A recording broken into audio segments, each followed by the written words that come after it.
যদি আমি আপনাকে বলি এমন এক প্রাণী আছে যা একই সঙ্গে পূজিত হয় এবং চরম ভয়েরও কারণ, যে প্রাণীটি তার এক ঝলক দেখা দিয়ে হাজার হাজার বছরের পুরনো বিশ্বাস এবং রহস্যের কথা স্মরণ করিয়ে দেয়, যে প্রাণীর বিষ এক ফোঁটাতেই মানুষের জীবন কেড়ে নিতে পারে। হ্যাঁ বন্ধু, আমি এমন এক প্রাণীর কথা বলছি যার নাম শুনলেই মেরুদণ্ড দিয়ে ঠান্ডা স্রোত বয়ে যায়, যার নাম হলো গোখরা। কিন্তু গোখরা কি শুধুই এক বিষধর সাপ? তাহলে ওর ফণার পিছনে ওই চশমার মতো চিহ্নটি কেন?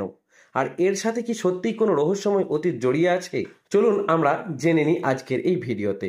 তবে ভিডিও শুরু করার আগে যারা এখনো পর্যন্ত আমাদের চ্যানেলটি সাবস্ক্রাইব করেননি তারা এখনই সাবস্ক্রাইব করে নিন এবং পাশে থাকা বেল আইকনটি প্রেস করুন, যাতে আমাদের পরবর্তী রহস্যময় ভিডিওগুলোর নোটিফিকেশন আপনার কাছে পৌঁছে যায় সবার আগে।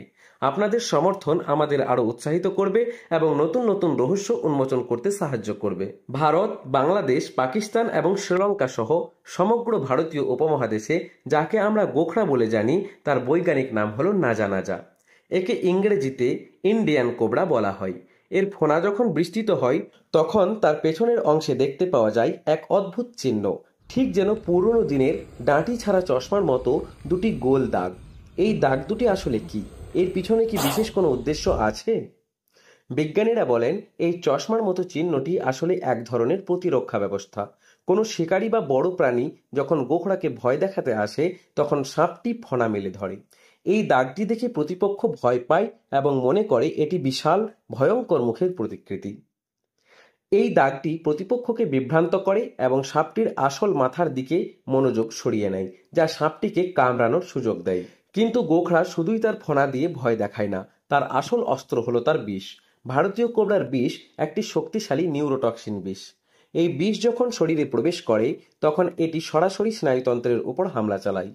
এর ফলে পেশিগুলো ধীরে ধীরে অবশ হয়ে যায়, শ্বাস নেওয়া কষ্টকর হয়ে পড়ে এবং শেষ পর্যন্ত হৃদরোগে আক্রান্ত হয়ে মৃত্যুও হতে পারে। দংশনের পর 15 মিনিট থেকে 2 ঘন্টার মধ্যে এই লক্ষণগুলো প্রকাশ পেতে পারে। এই বিষের কারণেই গোখরা সাপের কামড়কে এত বিপজ্জনক এবং মারাত্মক বলে মনে করা হয়। তবে রহস্যের আসল শুরু এখানেই।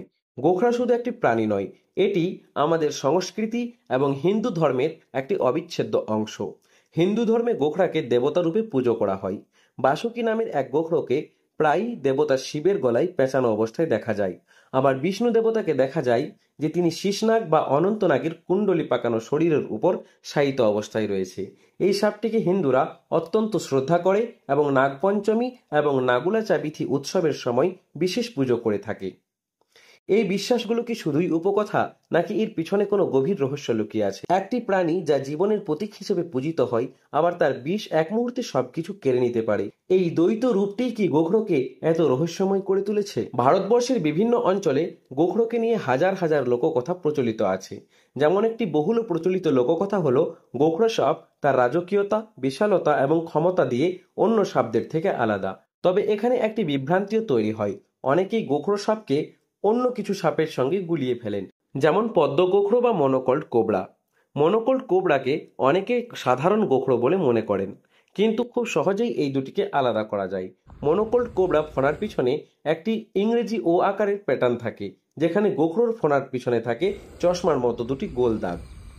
এই রহস্যময় প্রাণীটি ভারত, পাকিস্তান, বাংলাদেশ এবং শ্রীলঙ্কা জুড়ে বিস্তৃত। এটি সাধারণত ক্ষেত খামার, গ্রাম এবং মানুষের বস্তির কাছে থাকতে পছন্দ করে। মূলত ইঁদুর এবং ছোট প্রাণীর খোঁজে এরা প্রায় মানুষের কাছাকাছি চলে আসে। এটি মানুষের সঙ্গে তাদের সংঘর্ষের মূল কারণ। এই রহস্যময় প্রাণীটি আমাদের মনে একই সাথে ভয় এবং ভক্তির জন্ম দেয়।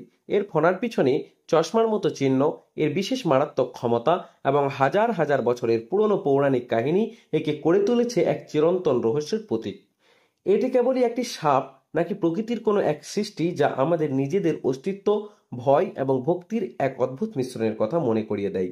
এই প্রশ্নের উত্তর কি আপনি জানেন? আপনার কি মনে হয় গোখরোর ফণার পিছনের এই চিহ্নটি কি কোনো গভীর অর্থ আছে? কমেন্ট করে আমাদের জানান। যদি এই রহস্যময় প্রাণীটির গল্প আপনার ভালো লেগে থাকে তবে লাইক, শেয়ার এবং কমেন্ট করতে ভুলবেন না। আর যারা এখনো সাবস্ক্রাইব করেননি তারা অবশ্যই সাবস্ক্রাইব করে আমাদের সাথেই থাকুন। আগামী পর্বে আরো নতুন রহস্য নিয়ে আমরা ফিরে আসব। ধন্যবাদ।